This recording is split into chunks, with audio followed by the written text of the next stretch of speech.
mbalimbali ambazo kwa namna moja au nyingine zinakwamisha maendeleo ya kitaaluma shuleni kwetu.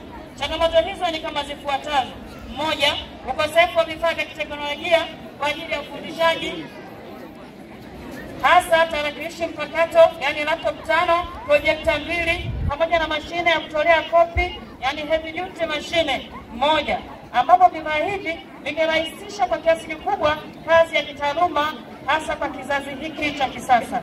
Ndugu mgeni rasmi, ukosefu wa miundombinu kwa ajili ya utawala, daharia yani hosteli ya kike na ya kiume, maktaba na baru na bwalo kwa ajili ya chakula. Ndugu mgeni rasmi, pia tuna ukosefu wa uzio wa shule ambao unasababisha wanafunzi wengi kupenda kutoka nje ya maeneo ya shule wakati masomo yanaendelea.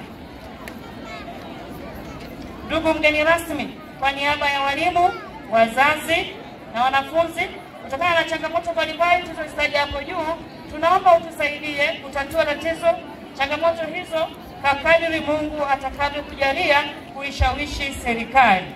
Ndugu mgeni rasmi, tunakushukuru kwa kukubali kwako mwaliko huu.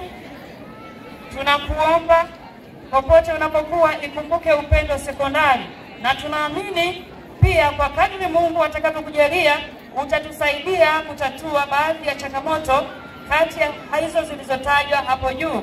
Mungu akubariki sana. Nawasilisha mimi mkuu wa shule Kisoma Judith.